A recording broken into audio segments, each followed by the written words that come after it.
ಗಣೇಶ ಮೂಷಿಕ ವಾಹನ ಹೇಗಾದ ನೋಡೋಣ. ಸಾಮಾನ್ಯವಾಗಿ ಎಲ್ಲ ದೇವರುಗಳಿಗೂ ಒಂದೊಂದು ವಾಹನವಿರುತ್ತದೆ.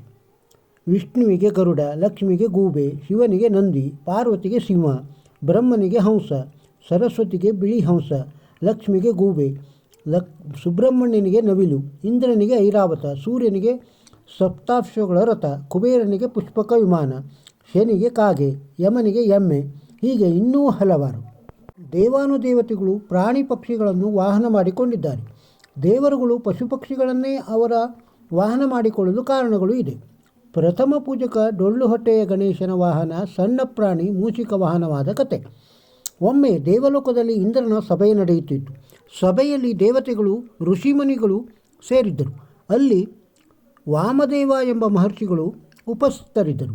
ಇಂದ್ರನ ಸಭೆಯಂದ ಮೇಲೆ ನೃತ್ಯ ಗಾನ ಎಲ್ಲವೂ ಮೇಳೈಸಿರುತ್ತದೆ.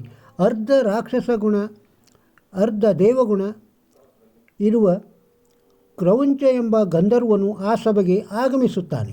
ಇವನು ಶಿವಭಕ್ತನಾಗಿದ್ದು ಶಿವನನ್ನು ಕುರಿತು ತಪಸ್ಸು ಮಾಡಿ ವರವನ್ನು ಪಡೆದಿದ್ದನು. ಆ ವರದಂತೆ ಅವನಿಗೆ ದೇವತೆಗಳಿಂದ, ರಾಕ್ಷಸರಿಂದ, ಮನುಷ್ಯರಿಂದ ಯಾವುದೇ ರೀತಿಯಲ್ಲಿ ಸೋಲಾಗಬಾರದು ಎಂಬುದು ಶಿವನ ವರ ಕೊಟ್ಟು, ಒಂದು ವೇಳೆ ನೀನು ಅಹಂಕಾರ ಪಟ್ಟರೆ ಅದರಿಂದ ನೀನು ತೊಂದರೆ ಪಡುವೆ ಎಂದು ಎಚ್ಚರಿಕೆ ಕೊಟ್ಟಿದ್ದನು. ಒಳ್ಳೆಯ ಸಂಗೀತಗಾರ ಮತ್ತು ಸ್ವರದ್ರೂಪಿಯಾಗಿದ್ದು ಅವನಿಗೆ ಶಿವನು ಕೊಟ್ಟ ವರ ಸೇರಿ ಸಹಜವಾಗಿ ಅಹಂಕಾರ ಬಂದಿತು. ಇಂದ್ರನ ಸಭೆಗೆ ಬಂದಾಗ ಜಂಬದ ಅಮಲಿನಲ್ಲಿ ತಿಳಿಯದೆಯೇ ವಾಮನ ಮಹರ್ಷಿ ಕಾಲನ್ನು ತುಳಿದನು. ವಾಮ ಮಹರ್ಷಿಗೆ ಕೋಪ ಬಂದು, ಎಲ್ಲೋ ನೋಡುತ್ತಾ ನನ್ನ ಕಾಲು ತುಳಿದೆಯಾ? ನೆಲ ನೋಡಿ ನಡೆಯದೆ ಅಹಂಕಾರದಿಂದ ನಡೆದು ಬಂದು ನನ್ನ ಕಾಲು ತುಳಿದಿರುವ ಕಾರಣ ನೀನು ಶಿಲಾಭೇದಿಸಿ ಹುಡುಕುವ ಇಲಿಯ ಹಾಗೆ ಒಂದು ಇಲಿಯಾಗು ಎಂದು ಕ್ರೌಂಚನಿಗೆ ಶಾಪ ಕೊಟ್ಟನು. ಸ್ವಲ್ಪ ಹೊತ್ತಿಗೆ ವಾಮ ಮಹರ್ಷಿಗಳ ಸಿಟ್ಟು ಕಡಿಮೆಯಾಯಿತು. ಮುನಿಗಳ ಶಾಪಕ್ಕೆ ಹೆದರಿದ ಕ್ರೌಂಚ ವಿನಯದಿಂದ, ಸ್ವಾಮಿ, ಇದರಲ್ಲಿ ನನ್ನ ತಪ್ಪೇನೂ ಇಲ್ಲ, ನಾನು ನೋಡದೇ ಬರುತ್ತಿದ್ದೆ, ಆಕಸ್ಮಿಕವಾಗಿ ಆಗಿದ್ದು ಎಂದನು. ಸಮಾಧಾನವಾಗಿದ್ದ ವಾಮ ಋಷಿ, ನೀನು ಚಿಂತೆ ಮಾಡಬೇಡ, ಹೀಗೆಲ್ಲ ಆಗಿದ್ದು ಭಗವಂತನ ಇಚ್ಛೆ. ಇಲಿಯ ರೂಪದಲ್ಲಿದ್ದರೂ ನಿನ್ನನ್ನು ಮುಂದೆ ದೇವತೆಗಳು, ಮಾನವರು, ದಾನವರು ಎಲ್ಲರೂ ಪೂಜಿಸಿ ನಿನಗೆ ತಲೆಬಾಗುತ್ತಾರೆ ಎಂದು ಹರಸಿದನು. ಇಲಿಯಾದ ಕ್ರೌಂಚನು ತನ್ನ ಸ್ವಭಾವದಂತೆ ಅಹಂಕಾರದಿಂದ ತನ್ನ ದೇಹವನ್ನು ಹಿಗ್ಗಿಸಿಕೊಂಡು ಪರ್ವತದಂತೆ ಬೆಳೆದು ಇಲಿಗಳು ಮಾಡುವ ಚೇಷ್ಟೆಯಂತೆ ಸಿಕ್ಕ ಕಡೆಗೆಲ್ಲ ನುಗ್ಗಿ ಹಾಳು ಮಾಡಿ ಅರಿಗಿ ತೊಂದರೆ ಕೊಡಹತ್ತಿದನು. ಪರ್ವತಗಳನ್ನೇ ಕಡಿದು ಪುಡಿ ಮಾಡಿದ. ಹೀಗೆ ಪರ್ವತ ಗಿರಿ ಶಿಖರಗಳನ್ನು ಧ್ವಂಸ ಮಾಡುತ್ತಾ ಋಷಿಮುನಿಗಳು ನೆಲೆಸಿದ್ದ ಕಾಡಿನ ಹಲವು ಆಶ್ರಮಗಳನ್ನು ಹಾಳು ಮಾಡಿದ್ದ.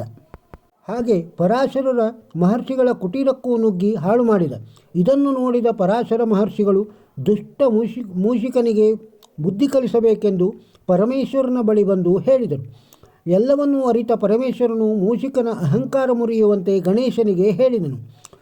ಕೈಯಲ್ಲಿ ಒಂದು ಹಗ್ಗ ಹಿಡಿದು ಬಂದ ಗಣೇಶ ಇಲಿಯ ಮೇಲೆ ಬೀಸಿದನು.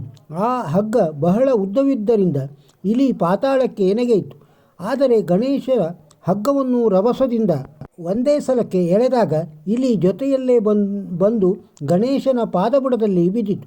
ಗಣೇಶ ಕೇಳಿದ, ಮೂಷಕ, ನೀನೇಕೆ ಜನಗಳಿಗೆ, ಋಷಿಮುನಿಗಳಿಗೆ ಕಾಟ ಕೊಡುತ್ತಿರುವೆ ಎಂದು ಕೇಳಿದಾಗ ಮೂಷಿಕ ಅದಕ್ಕೆ ಉತ್ತರ ಕೊಡದೆ ಗಣೇಶನ ಪಾದಕ್ಕೆ ತಲೆಬಾಗಿತು.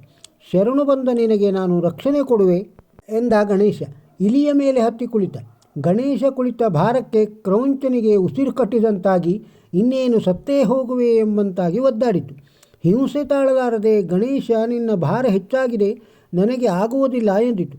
ಈಗ ಅದರ ಅಹಂಕಾರ ಇಳಿದಿರುವುದನ್ನು ತಿಳಿದ ಗಣೇಶ ತನ್ನ ದೇಹವನ್ನು ಹಗುರ ಮಾಡಿಕೊಂಡನು. ಮೂಷಕ ಸದ್ಯ ಗಣೇಶನಿಂದ ಬದುಕಿದನಲ್ಲ ಎಂದು ಗಣೇಶನಿಗೆ ತಲೆಬಾಗಿತ್ತು. ಅಂದಿನಿಂದ ಮೂಷಕ ಗಣೇಶ ವಾಹನವಾಯಿತು. ಈ ಕುರಿತು ಇನ್ನೂ ಒಂದು ಕತೆ ಇದೆ. ಹಿಂದೆ ಗಜಮುಖಾಸುರ ಎಂಬ ರಾಕ್ಷಸನಿದ್ದ. ಬಲಶಾಲಿಯಾಗಿದ್ದ ಅವನು 3 ಲೋಕಗಳಿಗೂ ತಾನೇ ಒಡೆಯನಾಗಬೇಕೆಂದು, ಎಲ್ಲರೂ ತನ್ನನ್ನೇ ಪೂಜಿಸಬೇಕು ಎಂದು ಅಂದುಕೊಂಡನು. ಕಾಡಿಗೆ ಹೋಗಿ ಶಿವನನ್ನು ಕುರಿತು ಕಠಿಣ ತಪಸ್ಸು ಮಾಡಿದ. ಶಿವನು ಪ್ರತ್ಯಕ್ಷನಾಗಿ ಯಾವ ವರ ಬೇಕು ಎಂದು ಕೇಳಿದ. ಗಜಮುಖ ತಾನು ಬಹಳ ಬಲಶಾಲಿಯಾಗಬೇಕು, ಯಾರಿಂದಲೂ ಯಾವುದೇ ಅಸ್ತ್ರ ಶಸ್ತ್ರಗಳಿಂದಲೂ ನನಗೆ ಸಾವು ಬರಬಾರದು ಎಂದು ಶಿವನನ್ನು ಕೇಳಿದ. ಶಿವನು ತಥಾಸ್ತು ಎಂದು ವರ ಕೊಟ್ಟ.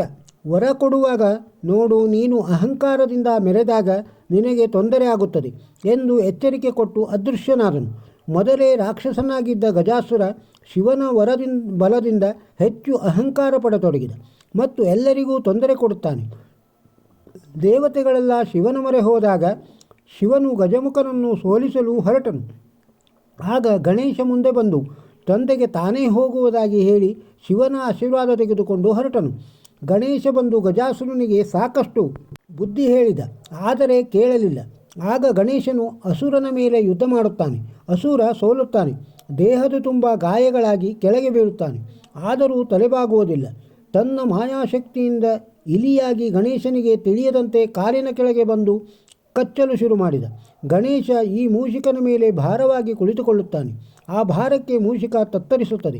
ಗಣೇಶನಲ್ಲಿ ಪ್ರಾರ್ಥಿಸಿ, ನನ್ನ ಮೇಲಿರುವ ಭಾರವನ್ನು ಕಡಿಮೆ ಮಾಡು ಎಂದು ನಿನ್ನ ವಾಹನವನ್ನಾಗಿ ಮಾಡಿಕೊ ಎಂದು ಬೇಡಿಕೊಳ್ಳುತ್ತಾನೆ. ಶರಣಾಗತನಾಗಿ ಬಂದ ಮೂಷಿಕನು ಹಾಕಿದ ಭಾರ ತಗ್ಗಿಸಿ ಹಗುರ ಮಾಡಿ ಅದಕ್ಕೆ ತೊಂದರೆಯಿಂದ ತಪ್ಪಿಸಿದನು.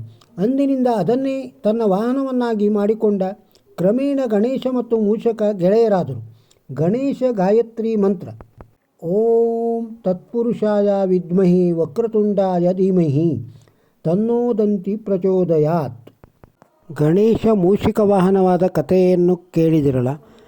ಇದಕ್ಕೊಂದು ಲೈಕ್ ಕೊಡಿ, ಇದನ್ನು ಬೇರೆಯವರಿಗೂ ಶೇರ್ ಮಾಡಿ.